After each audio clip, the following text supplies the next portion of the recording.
ভীমপুর নামে এক গ্রামে দুই ভাই বসবাস করত, শ্যামল আর বিমল। দুই ভাইয়ের ছিল দুটি মাটির বাড়ি।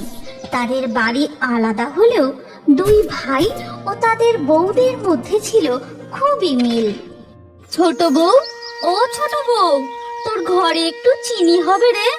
দেখ না, আমাদের চিনি ফুরিয়ে গেছে। হ্যাঁ দিদি, আছে, দাঁড়াও, আমি এক্ষুনি তোমার জন্য চিনি নিয়ে আসছি। এই বলে ছোট বউ পাপিয়া ঘরে চলে যায়। তখন ছোট ভাই বিমল শ্যামলকে বলে, দাদা চলো, অনেকটা বেলা হলো, এবার আমরা মাঠে যাই। হ্যাঁ হ্যাঁ চল।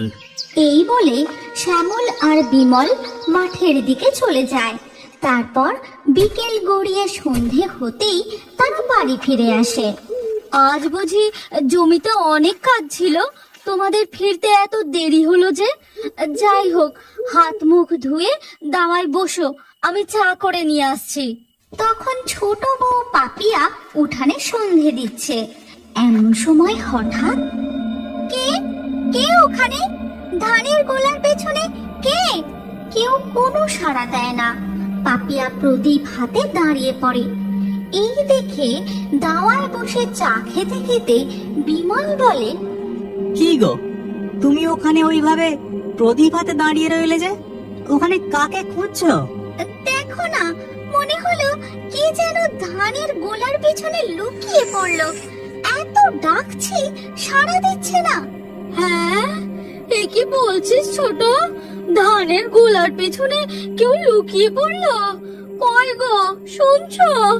আমার না খুব ভয় করছে। বেরিয়ে এসো, বেরিয়ে এসো বলছি। কে আছো ধানের গোলার পেছনে? ঠিক তখনই সেখান থেকে মিয়াও মিয়াও করতে করতে একটি কালো বিড়াল বেরিয়ে আসে। আরে ওটা তো মেনি, ধানের গোলার পিছনে ইঁদুর ধরতে গিয়েছিল। আর নমিতা তো একেবারে ভয়ে জড়সড় হয়ে গেছে। এরপর পাপিয়া প্রদীপ হাতে ঘরে চলে যায়। ঠিক তখনই একটি কালো ছায়া ধানের গোলার পিছন থেকে বেরিয়ে পাশের বড় ছাতিম গাছটায় উঠে যায়। ভাই, কি হবে বলতো? জমির ফসলগুলো যে একেবারে শুকিয়ে যাচ্ছে। কত মাস বৃষ্টি হয়নি। এইভাবে খরা চলতে থাকলে একেবারে সমস্ত ফসল নষ্ট হয়ে যাবে। হ্যাঁ দাদা, কিন্তু ফসল যে নষ্ট হতে দিলে চলবে না। জমিতে জল দেওয়ার কিছু একটা ব্যবস্থা করতেই হবে। আচ্ছা, রায়েদের পাম্প থেকে জমিতে জল দিলে কেমন হয়? এটা তুই মন্দ বলিসনি, কিন্তু সারাদিনেও পাম্পটা একবার ফাঁকা পাওয়া যায় না। জলের হাহাকারে সবাই এখন টাকা দিয়ে পাম্পে করে জমিতে জল দিচ্ছে। দিনের বেলা পাম্প ফাঁকা পাওয়া যায় না তো কি হয়েছে? আমরা ভোরবেলা জমিতে গিয়ে পাম্প থেকে জল দেব। হ্যাঁ রে, তুই একদম ঠিক কথা বলেছিস। অত ভোরবেলা জমিতে কেউ জল দেয় না, আর তাই পাম্প একদম ফাঁকা পাওয়া যাবে।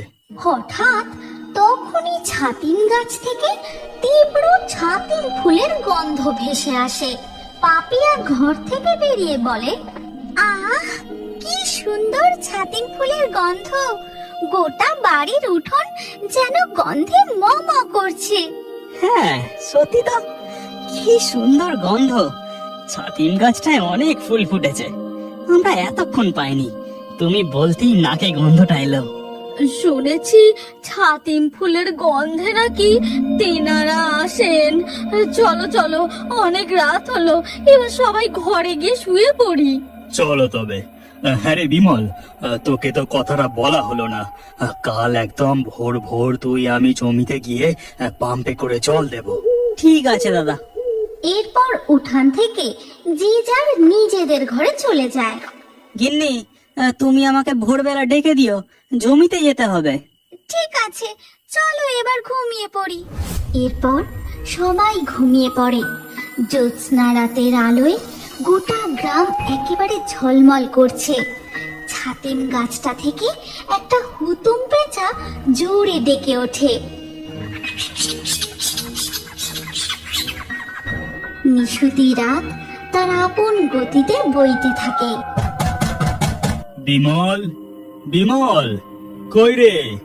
ওঠ, ভোর হতে চললো, এবার আমাদের মাঠে যেতে হবে। বিমল, দরজায় টোকা পড়ার শব্দে পাপিয়ার ঘুম ভেঙে যায়। কই গো, শুনছো? দাদা ডাকছে। ভোর হয়ে গেছে মনে হয়। ওঠো, জমিতে যাবে তো। হ্যাঁ হ্যাঁ, উঠছি উঠছি। এরপর বিমল উঠে দরজা খোলে। চল, ভোর হয়ে গেল যে। হ্যাঁ হ্যাঁ, চলো চলো। এরপর বিমল কোদাল হাতে দাদার সাথে মাঠের দিকে চলে যায়। বলছি দাদা, আকাশে তো এখনো চাঁদ গো, আর তুমি অত জোরে জোরে হাঁটছো কেন? আরে এক্ষুনি ভোর হয়ে যাবে, একটু আগে থেকে জমিতে না গেলে পাম্প ফাঁকা পাওয়া যাবে না। কথা বলতে বলতে শ্যামল আর বিমল রায়দের পাম্পের কাছে পৌঁছায়। যা, তুই জমিতে গিয়ে জল দেওয়ার ব্যবস্থা কর, আমি পাম্প চালাচ্ছি। বিমল তাদের জমিতে চলে যায়। তারপর পাম্প থেকে তাদের জমি পর্যন্ত জল চলে আসে। দূর থেকে বিমল হাঁক দিয়ে শ্যামলকে বলে, দাদা, জমিতে জল এসে গেছে, তুমি ওখানেই দাঁড়াও, আমি তোমাকে বললে তুমি পাম্প বন্ধ করে দেবে। ঠিক আছে। এরপর কেটে যায় বেশ কিছুক্ষণ। তখনও চাঁদের আলোয় চারিদিক ঝলমল করছে। জমিতেও জল দেওয়া প্রায় শেষ হয়ে এসেছে। তখন বিমল হাঁক দিয়ে শ্যামলকে বলে, দাদা, জমিতে জল হয়ে গেছে, এবার তুমি পাম্প বন্ধ করে দাও। শ্যামল বিমলের কথার কোনো উত্তর দেয় না, পাম্পটাও বন্ধ করে না। দাদা, জমি এবার ডুবে যাচ্ছে, তুমি পাম্প বন্ধ করে দাও। দাদা, তুমি শুনতে পাচ্ছো? শ্যামল পাম্প বন্ধ না করার ফলে জমিতে অনেক জল জমে যায়। দাদা, ও দাদা, শুনতে পাচ্ছো? পাম্প বন্ধ করো। কি হলো দাদা, পাম্প বন্ধ করছো না কেন? আমি যাই, গিয়ে বন্ধ করি। এই বলে বিমল রায়দের পাম্পের কাছে গিয়ে দেখে সেখানে তার দাদা নেই। এ কি, জমি থেকে এতক্ষণ তো দেখলাম দাদা পাম্পের কাছেই দাঁড়িয়েছিল, দাদা কোথায় গেল? এরপর বিমল পাম্পের জল বন্ধ করে তার দাদাকে ডাকতে থাকে। আশেপাশে কোথাও দাদাকে দেখতে না পেয়ে সে বাড়ির দিকে যায়। তখন ধীরে ধীরে ভোরের আলো ফুটছে, আর বাড়ির উঠানে পৌঁছতেই দেখে একটি কালো ছায়া ছাতিম গাছে উঠে গেল। গাছে ওটা কি উঠলো? কোনো বাদুড় বা পেঁচা কি? খুব হাঁপিয়ে গেছি, একটু দাওয়ায় বসি। এরপর সূর্যের আলো ফোটে। তখন শ্যামল ঘর থেকে বেরিয়ে বিমলকে বলে, বিমল, চল মাঠে যাই, সূর্যি একেবারে মাথার ওপর উঠে গেল। মাঠে যাবে মানে? ভোর হওয়ার আগেই তো তুমি আর আমি মাঠে গিয়ে জমিতে জল দিলাম। তোমাকে কত করে পাম্প বন্ধ করতে বললাম, তুমি বন্ধই করলে না। আর আমি পাম্প বন্ধ করতে গিয়ে দেখি তুমি নেই, ভাবলাম বাড়ি ফিরে এসেছো।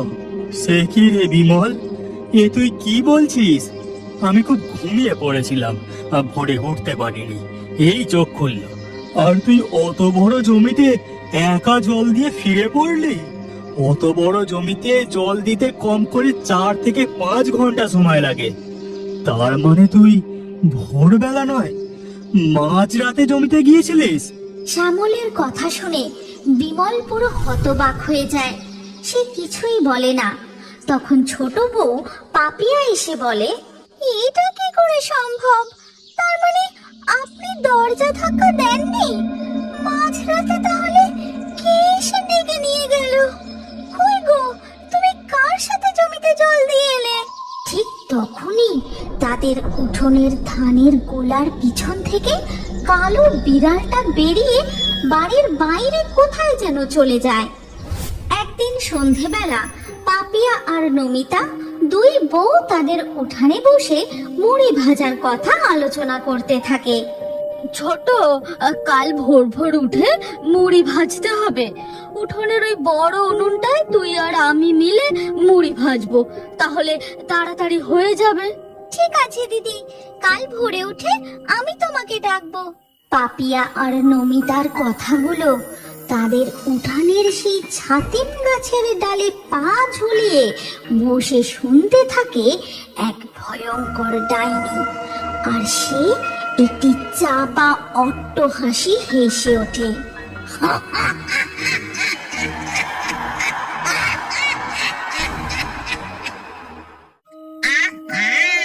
কি সুন্দর খেজুরের গুড়ের গন্ধ, তাজা রসালো সুস্বাদু খেজুরের গুড় টকবক টকবক করে ফুটছে।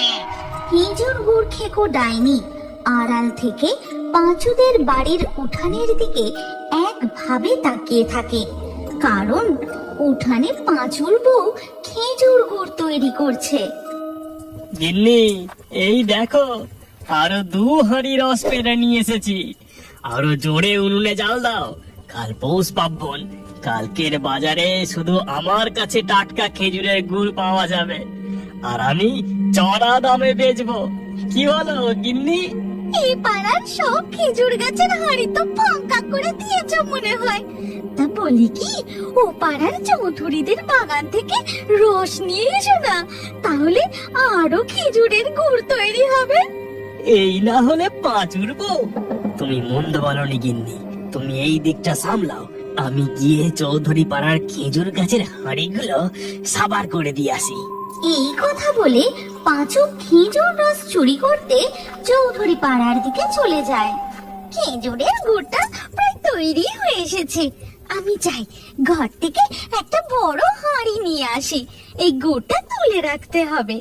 ওই তো ওই বউটা ঘরে যাচ্ছে, এইটাই সুযোগ। পাঁচুর বউ কামিনী ঘরে যেতেই ডাইনি সুযোগ বুঝে গরম খেজুরের গুড় তুলে চেটে পুটে খেতে শুরু করে। কি সুন্দর গরম গরম খেজুরের গুড়, কি মিষ্টি, কি সুস্বাদু। ডাইনি মনের আনন্দে পাঁচুদের উঠানে বসে গরম খেজুরের গুড় খেতেই থাকে। ওদিকে ঘর থেকে পাঁচুর বউয়ের বেরিয়ে আসার শব্দ পেতেই মনে হয় বউটা এই দিকেই আসছে, আমায় দেখে ফেললে যে আবার ভিমরি খাবে। কি করে কি করে?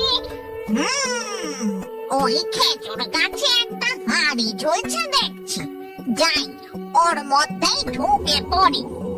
এই কথা বলেই ডাইনি সোজা পাঁচুদের উঠানের পাশে খেজুর গাছের হাঁড়ির মধ্যে ঢুকে যায়। এ কি, এই হাঁড়ির ভিতরটা যে একদম ফাঁকা দেখছি, একটু রস নেই। যাকে বেশ ভালোই হলো, এই হাঁড়ির মধ্যে আমি সংসার পেতে বসবো, আর মাঝে মধ্যে বেরিয়ে ওদের খেজুরের গুড় চুরি করে খাবো। ওদিকে তখন পাঁচুর বউ ঘর থেকে বেরিয়ে উনানের কাছে গিয়ে দেখে কড়াতে একটু খেজুরের গুড় নেই। এ কি, এক কড়া খেজুরের গুড় কোথায় উধাও হয়ে গেল? শিয়াল পুকুরে খেয়ে গেল নাকি? কিন্তু গরম ফুটন্ত গুড় খাবেই বা কি করে? এ তো আশ্চর্য ব্যাপার। উফ, কি ঠান্ডা রে বাবা, শীতটা একেবারে জাঁকিয়ে পড়েছে। এই তো আর একটা খেজুর গাছে রসের হাঁড়ি দেখছি, তাড়াতাড়ি গাছে উঠে হাঁড়িটা খালি করে দিই। এই কথা বলে পাঁচু তর তরিয়ে খেজুর গাছে উঠে পড়ে। এই কনকনে নিশুতি রাতে কেউ কোথাও নেই। পাঁচু, আজ তোকে ধরে কে? তারপর পাঁচু খেজুর রসের হাঁড়ি নিয়ে নিচে নেমে আসে। হ্যাঁ, চৌধুরী পাড়ার সব খেজুর গাছের হাঁড়ি একেবারে ফাঁকা করে দিয়েছি। এরপর পাঁচু কাঁধে রসের হাঁড়ি নিয়ে তার বাড়ির দিকে ফিরতে থাকে। আমার একটা হাঁড়ি মনে হয় এখনো একটু ফাঁকা রয়ে গেছে, আর একটা গাছ থেকে রস চুরি করতে পারলে ব্যাস কেল্লা ফাতে। 2টো হাঁড়ি একেবারে ভর্তি হয়ে যাবে। ওই তো ওই গাছটাতেও একটা হাঁড়ি আছে দেখছি। এই কথা বলে পাঁচু তার কাঁধ থেকে রসের হাঁড়ি নামিয়ে রেখে আবার খেজুর গাছে উঠতে থাকে। ঠিক তখনই পাঁচু কি যেন শুনতে পেয়ে হঠাৎ থমকে যায়।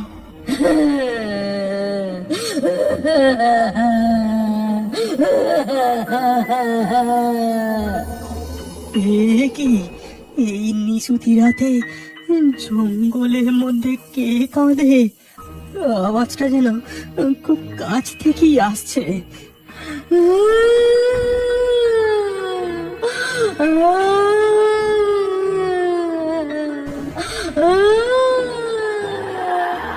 পাঁচু প্রচন্ড ভয় পেয়ে গিয়ে কি করবে ঠিক বুঝে উঠতে না পেরে খেজুর গাছের উপরে চুপচাপ দাঁড়িয়ে থাকে। তারপর আবার কিছুক্ষণের মধ্যে সব শান্ত। উফ, বাঁচলাম। এবার এই রসের হাঁড়িটা নিয়ে তাড়াতাড়ি নেমে পড়ি। পাঁচু খেজুর গাছ থেকে নেমে তার হাঁড়িতে খেজুর রস ঢেলে নেয়। তারপর পাঁচু তার হাঁড়ি দুটো নিয়ে কিছুটা এগোতেই আবার সে শুনতে পায় কি যেন আপন মনে ফিস ফিস করে কথা বলছে।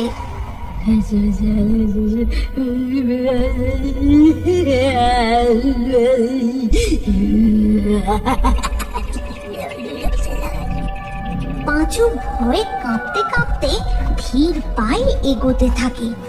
হঠাৎ সে লক্ষ্য করে একটা গাছের গোড়ায় সাদা শাড়ি পরা এক মহিলা বসে আপন মনে কথা বলছে। ওরে বাবা, ওটাকে ভূত নাকি? পাঁচু, আজ মনে হয় তোর আর রক্ষে নেই।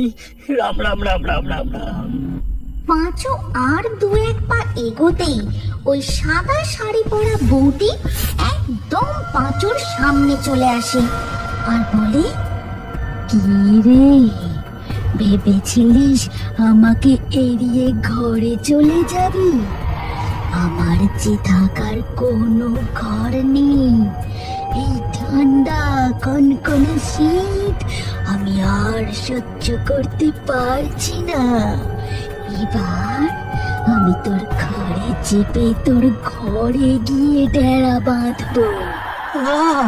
এই ব্যাপার, তোমার ঘর নেই তাই তুমি আমার ঘরে যেতে চাও? তা বেশ বেশ, কিন্তু আমার ঘরে যে আগে থেকে এক শাকচুন্নির ডেরা বেঁধে আছে। সব খাবার সে একাই খেয়ে নেয়। তুমি আমার সঙ্গে যেতে পারো, কিন্তু তাহলে যে তোমাকে শুকিয়ে থাকতে হবে। শাকচুন্নি তোর ঘরে ডেরা বেঁধেছে? সে সব খাবার খেয়ে নিচ্ছে? না, তাহলে আর কি এ কাজ নেই। আমার থাকার জায়গা যখন হলো না, তাহলে তো অন্য কিছু ভাবতে হবে। আমি বরং তাহলে আজ তোকে কচমচ করে চিবিয়ে খাবো। ও পেতনি, তুমি এমন কথা বলো না গো। আমি তোমার থাকার ঘরে ঠিক ব্যবস্থা করে দেব। বল বল বল, তাড়াতাড়ি বল। আমার যে খুব শীত করছে, এই ঠান্ডা আর সহ্য করতে পারছি না। সর্বনাশ, এবার আমি কি করি? এই পেতনির থাকার ব্যবস্থা কি করে করি? কি রে, কি হলো? এত দেরি হচ্ছে কেন? ঠিক তখনই পাঁচুর মাথায় এক বুদ্ধি খেলে যায়। তারপর সে পেতনিকে বলে, ওই যে ওই দিকে দেখো, ওখানে যে কুটিরটা দেখছো, ওখানে কেউ থাকে না, একদম পরিত্যক্ত। তুমি একা ওখানে ভালোই থাকবে। তাই নাকি?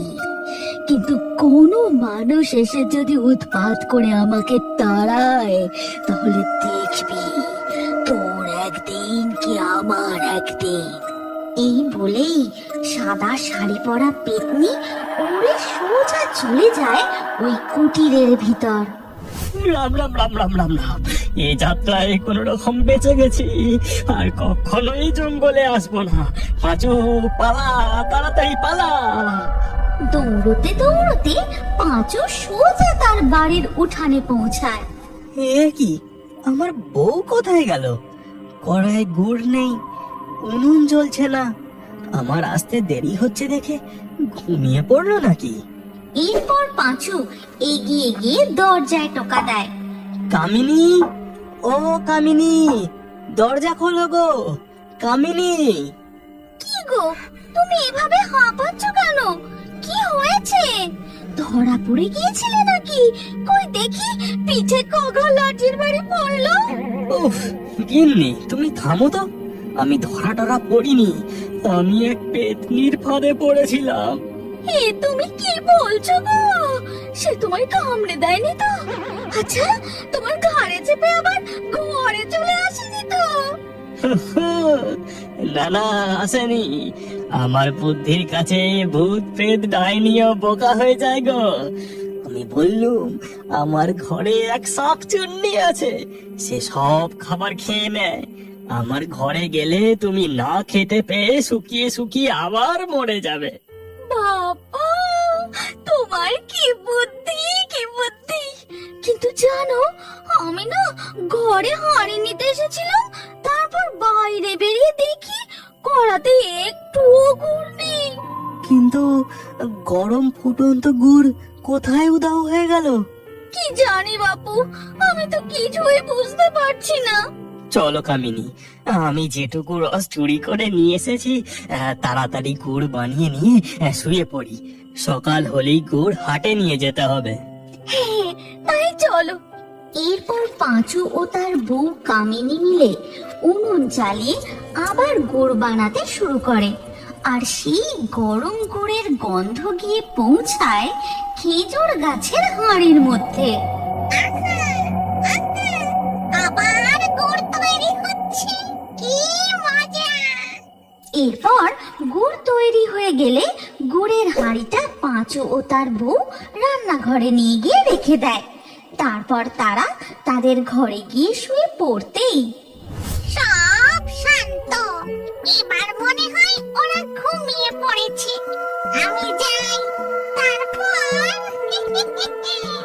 এই কথা বলে ডাইনি খেজুর গাছের ঝুলন্ত হাঁড়ি থেকে বেরিয়ে সোজা পৌঁছায় পাঁচুদের রান্নাঘরে। তারপর সে মজা করে খেজুর গুড় খেতে থাকে। আর সব গুড় খাওয়া হয়ে গেলে খেজুরের গুড় খেয়ে মন একেবারে ভরে গেল। এবার যাই, ওই খেজুর গাছে হাড়ির ভিতরে চলে যাই। এরপর ডাইনি অদৃশ্য হয়ে আবার খেজুর গাছের হাঁড়ির মধ্যে চলে যায়।